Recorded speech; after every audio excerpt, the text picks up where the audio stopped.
اعوذ باللہ من الشیطان الرجیم بسم اللہ الرحمن الرحیم رب اشرح لی صدری ویسر لی امری واحلل عقدۃ من لسانی یفقہوا قولی۔ آؤ قرآن سمجھے، یہ ہمارا پروگرام، یہ سلسلہ قرآن کا ترجمہ اور اس کے کچھ نکات ہم دوستوں پڑھتے ہیں روزانہ۔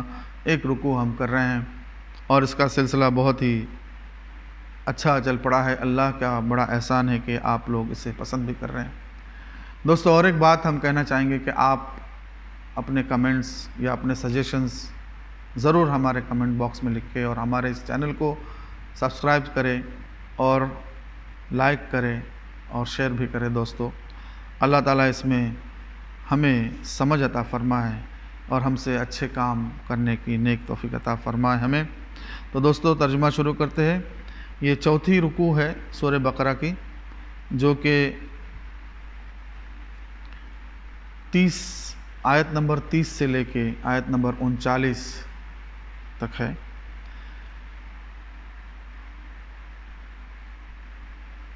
پھر ذرا اس وقت کا تصور کرو جب تمہارے رب نے فرشتوں سے کہا تھا کہ میں زمین میں ایک خلیفہ بنانے والا ہوں۔ انہوں نے عرض کیا، کیا آپ زمین میں کسی ایسے کو مقرر کرنے والے ہیں جو اس کے انتظام کو بگاڑ دے گا اور خون ریزیاں کرے گا؟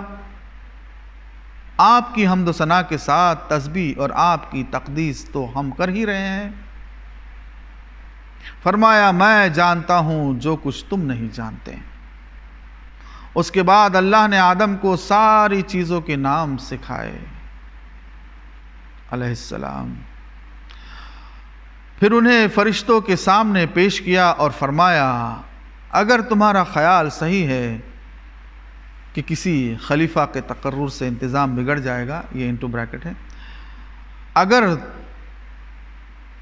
اگر تمہارا خیال صحیح ہے تو ذرا ان چیزوں کے نام بتاؤ۔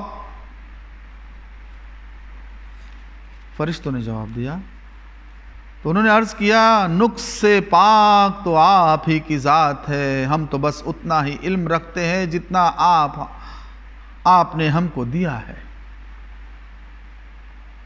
حقیقت میں سب کچھ جاننے اور سمجھنے والا آپ کے سوا کوئی نہیں ہے۔ پھر اللہ نے آدم علیہ السلام سے کہا، تم انہیں ان چیزوں کے نام بتاؤ۔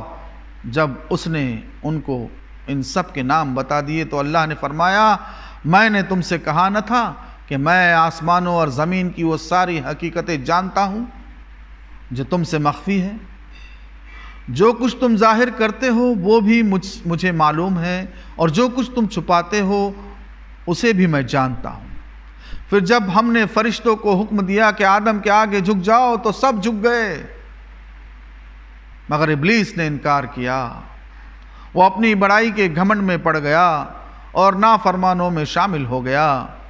پھر ہم نے آدم سے کہا کہ تم اور تمہاری بیوی دونوں جنت میں رہو، یہاں بفراغت جو چاہو کھاؤ، مگر اس درخت کا رخ نہ کرنا ورنہ ظالموں میں شمار ہوں گے۔ آخرکار شیطان نے ان دونوں کو اس درخت کی ترغیب دے کر ہمارے حکم کی پیروی سے ہٹا دیا اور انہیں اس حالت سے نکلوا کر چھوڑا جس میں وہ تھے۔ ہم نے حکم دیا کہ اب تم سب یہاں سے اتر جاؤ، تم ایک دوسرے کے دشمن ہو اور تمہیں ایک خاص وقت تک زمین میں ٹھہرنا اور وہی گزر بسر کرنا ہے۔ اس وقت آدم علیہ السلام نے اپنے رب سے چند کلمات سیکھ کر توبہ کی، جس کو اس کے رب نے قبول کیا، کیونکہ وہ بڑا معاف کرنے والا اور رحم فرمانے والا ہے۔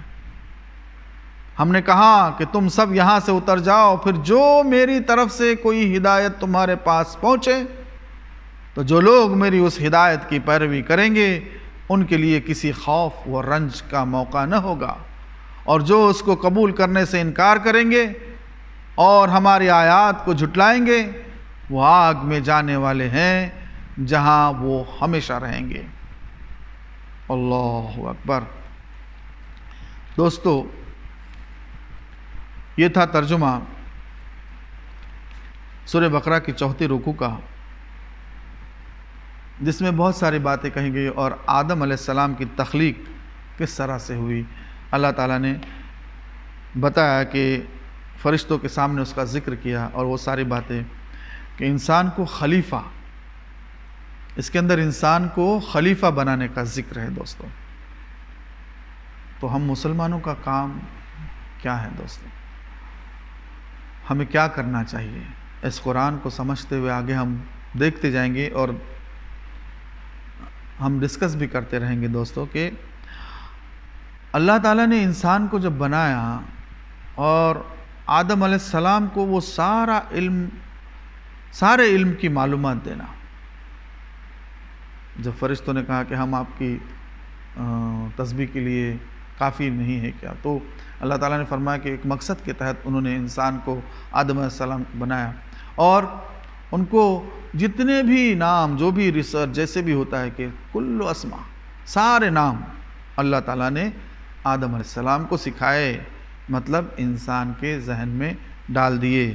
ہم آدم کی اولاد ہیں، آدم اور حوا کے، ساری کائنات میں دنیا کے جتنے بھی لوگ ہیں، دنیا کے جتنے بھی انسان ہیں، وہ آدم اور حوا یہ دونوں کی سنتان ہیں۔ تو ہم آدم علیہ السلام کے بیٹوں میں ہے، مطلب انسان جو ہے جس کو خلیفہ اللہ تعالیٰ نے بنانے کا۔ تو فرشتوں کا سوال اور ان کے جواب دینا یہ بھی اس کے اندر ہے۔ پھر آدم علیہ السلام کو ساری دنیا کا علم عطا کرنا، یعنی انسانوں کو جو بھی آخرت تک کا علم ہے، ہم جو ریسرچ کرتے ہیں، جو بھی کرتے ہیں، اس کا علم عطا کرنا۔ اب جسے ہم عقل اللہ تعالیٰ نے جو دی ہے، کیونکہ ہمیں اشرف المخلوقات اللہ تعالیٰ نے بنایا، عقل ہمیں ہی دی ہوئی ہے، سوچنے کی قوت انسانوں کو دی گئی ہے، اس لیے اس کو سارے جو علم ہے، سارا علم وہ ڈالا گیا ہے، بس اس کو سوچنا ہے، اس کو انالائز کرنا ہے، اس کو ہمیں فلرش کرنا ہے، بڑھانا ہے اس کو۔ تو کس طرح سے، جیسا کہ ابھی یہ ساری چیزیں آ رہی ہے دنیا میں، وہ ایک طرح سے علم اللہ تعالیٰ نے انسان کے ذہن میں یا انسان کو دے دیا ہے۔ اور فرشتوں کا جھکنا اور ابلیس کا انکار کرنا، یہ ایک بہت بڑی بات اس کے اندر ہے۔ اور گھمنڈی ہونا، شیطان گھمنڈی ہو گیا، تکبر میں وہ نہیں جھکا، جس پر اللہ کی لعنت ہے۔ شیطان مردود جس کو کہتے ہیں، ابلیس اور شیطان کے چیلے اور شیطان جتنے بھی، ان پر اللہ تعالیٰ کی لعنت ہے۔ پھر کیا کیا اس نے؟ اللہ تعالیٰ نے بتایا کہ تم جو ہے بفراغت یہاں پر کھاؤ، رہو یہاں پر، بفراغت رہو۔ اس نے کیا کہا کہ میں تو آگ سے بنا ہوں اور یہ مٹی سے بنا ہے۔ پھر اللہ تعالیٰ نے حکم دیا کہ یہاں پر تم کھاؤ پیو، رہو اپنے بیوی کے ساتھ، ہوا کے ساتھ۔ اور ایک بات اس کے اندر کہے گی کہ اس درخت کا پھل نہیں کھانا، اس درخت کی طرف نہیں جانا، لیکن شیطان نے وسوسہ اندازہ کر کے وہ پھل کھانے پر انہیں وسوسہ ان کے اندر ڈال دیا، انہوں نے پھل کھایا، اور پھر اللہ تعالیٰ نے ان سب کو کہا کہ اب تمہیں دنیا میں جانا ہے، اب تمہیں یہاں سے نکلنا ہے، اور ان کو نکال دیا وہاں سے، اور کہا کہ تم ایک دوسرے کے دشمن، یعنی شیطان ہمیشہ انسان کا دشمن رہے گا۔ پھر یہ ایک حکم اللہ تعالیٰ کی طرف سے آیا، وہ بھی رہا کہ اب تم یہاں سے جاؤ، تمہیں ایک مدت تک رہنا پڑے گا اس دنیا میں، پھر اللہ تمہیں اٹھا لے گا اور تمہیں آخرت میں پھر زندہ کرے گا۔ اس وقت تک تمہارے پاس جو بھی ہدایات اللہ تعالیٰ کی طرف سے آئے گی، ان ہدایات کو ماننا، اس پر عمل کرنا، اس پر یقین کرنا، یہ بہت ضروری ہے۔ اور ان سب کو ماننا، جیسا کہ ہم نے پہلی رکوع میں پڑھے کہ ہم اس پر ایمان لاتے ہیں، غیب پر ایمان لاتے ہیں، ساری کتابوں پر ایمان لاتے ہیں۔ تو جو بھی ہدایت اللہ کی طرف سے آئے اس کو مانو، اور جو بھی انبیاء اکرام آئیں گے ان کی تعلیمات کو ماننا یہ ضروری ہے۔ اور اگر کوئی اسے نہیں مانتا تو جو بھی لوگ اس پر ایمان لائیں گے پہلی بات تو ان کے لیے کوئی غم کوئی رنج نہیں ہے، کوئی مشکل نہیں ہے۔ اگر جو ایمان نہیں لائیں گے ان کا ٹھکانہ آگ ہے، یعنی ان کا جہنم میں جانا طے ہے۔ تو دوستو یہ تھے اس چوتھی رکوع کا جو حاصل کلام جسے کہتے ہیں، اور ہم اس لیے اس کو یہ نقطے آپ کے سامنے رکھتے ہیں کہ ہم سمجھیں کہ ہر رکوع میں کیا چیزیں ہیں، اور اس کو آگے اور اپنے طور سے بھی پڑھتے رہیں، سمجھتے رہیں، اور ضرور ہمیں کمنٹ کریں ہمارے اس پروگرام کے بارے میں۔ آپ کو جو بھی کمنٹس ہے، سجیشنس ہے، وہ آپ ضرور لکھیں، اور جس سے ہماری ہمت افزائی ہوتی ہے، یا ہمیں سیکھنے کو ملتا ہے، یا اور ہم کچھ سیکھ سکتے ہیں آپ کے سجیشن سے، کیونکہ انسان ہوتا ہے غلطیوں کا پتلا۔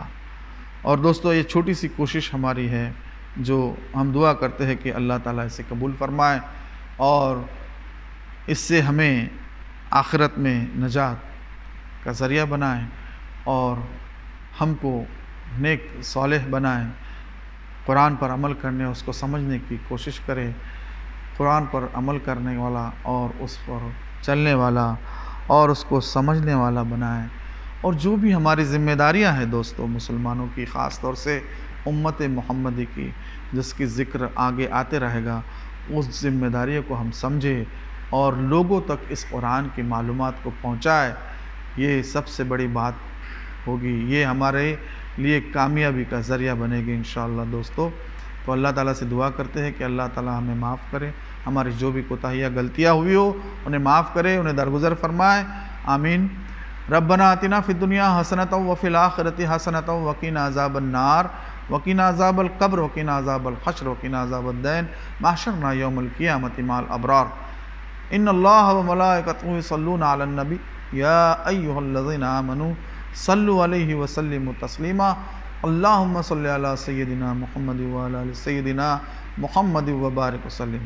سبحان ربک رب العزۃ عما یصفون وسلام علی المرسلین والحمد للہ رب العالمین۔